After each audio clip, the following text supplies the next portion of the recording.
Hey, it's your buddy Rick here once again. So how you doing? I've had a busy few days and I've been running around like a rabbit and just going from one place to another. Recently I was at a venue and I went stargazing, if you will. I met a few of the classic television stars. And let me tell you, it was very mind-blowing. At this venue were Mickey Dolenz from the Monkees, Larry Storch from F Troop, Butch Patrick from the Munsters, and two of my favorite television stars from back in the day, David Soul and Paul Michael Glaser. That's right, the original Starsky and Hutch. And I had a bit of a rapport with each and every one of these actors. Now, starting with Butch Patrick, I asked him which of the two Freds he enjoyed working with more, Fred Gwynne or Fred MacMurray. Now, after the Munsters went off the air, Butch appeared in several episodes of My Three Sons. He told me that both were consummate professionals in their talents, yet he only saw MacMurray minimally and had almost no dialogue with him. Gwynne, however, was always on the set and they had constant dialogue. When I say they, that means Butch Patrick as Eddie and Fred Gwynne as Herman. Butch is still in constant contact with the Livingston brothers, Stanley, who played Chip, and Barry, who played Ernie from My Three Sons. All of them, he says, admit that they miss the days of the clean-cut sitcoms. And in speaking with fellow fans of classic television, he's right. Now moving on to Mickey Dolenz. I was an avid fan of the Monkees and I used to watch the show when I was a kid. He was a little surprised that I knew a little bit about the show, about where it was filmed, where it originated. And he told me that it was actually shot on Stage 7 at Columbia Studios in Hollywood, which is now Sunset Gower. I've been to LA and I've been to the Sunset Gower a lot. I understand that it was originally Columbia Pictures. It was the house that Harry Cohn built. Harry Cohn was the founder and president of Columbia Pictures. He was one of the scariest guys in the industry. That's another story in itself, but Google Harry Cohn and you'll know more about him. Anyway, Mickey went on to say that after the Monkees ended, they had their share of fame and then it kind of died out and he went into some acting. He appeared in several television shows and movies throughout the years, and he lives vicariously through his daughter Amy, who is now an actress in herself, in her own right. Mickey is doing fine and he loves the memories of the Monkees. Oh, and I forgot to mention, I also met Lee Merriweather. Now, most of us will know Lee Merriweather from her years on the TV show Barnaby Jones. She was one of the Catwomen. I know I pluralized this, but I know there were several actresses who played the Catwoman. Eartha Kitt, Julie Newmar, Lee Merriweather. I don't know, maybe I'm leaving out one other, but Lee Merriweather was a Catwoman on the original Batman television series with Adam West and Burt Ward. Burt Ward was scheduled to appear, but it was canceled, or he canceled out. I don't know the reason. I don't care the reason. But Miss Merriweather and I also spoke of her years on Barnaby Jones, and she said it was a real delight to work with Buddy Ebsen. Buddy Ebsen was also Jed Clampett from the Beverly Hillbillies, but after that show ended, he had a long run on Barnaby Jones where he went on to play a private investigator. But Miss Merriweather is doing well, and it was really great to see her. And then to the granddaddy of it all, I met my two heroes, Starsky and Hutch. David Soul, Hutch, Paul Michael Glaser, Starsky.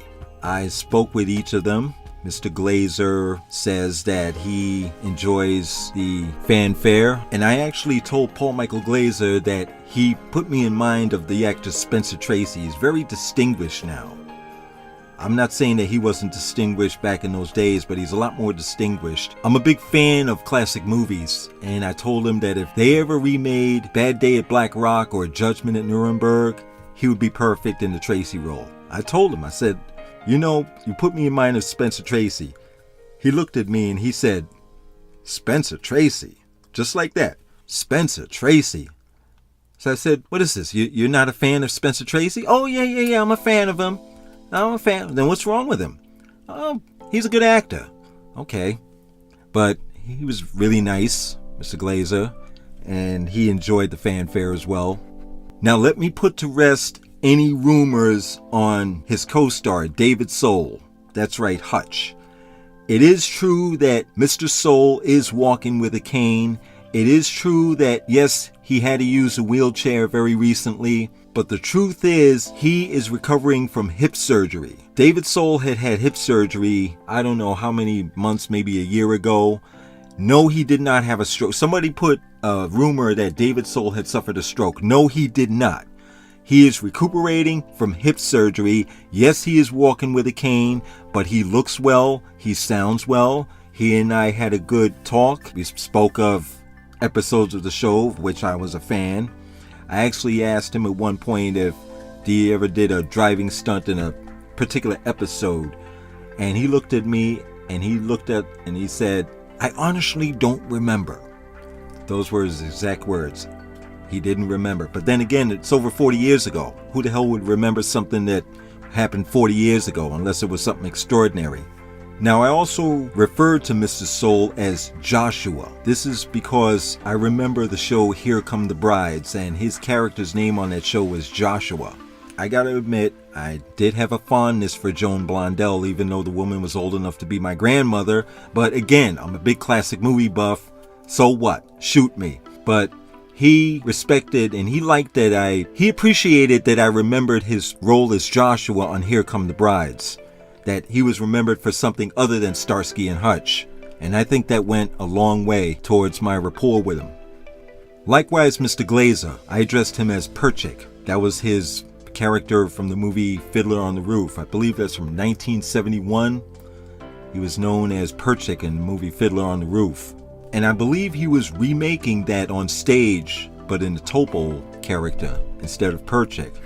Now, it should go without saying that no Starsky and Hutch fanfare could go without that car. Women tuned in to see them, the boys. Men tuned in because they were in love with that car. It was, I believe it was a 1976 Ford Grand Torino, red with the white stripe. The 3 cars used on the TV series were there, and I got to sit in one of them. Fans were endlessly asking what kind of engine did the car have, what kind of transmission, did it have a stick shift, was it souped up like it sounded? The answer is no. So let me put that rumor to rest. The actual TV car, or cars, had a 400 cubic inch V8 engine mounted to a column mounted C6 automatic transmission.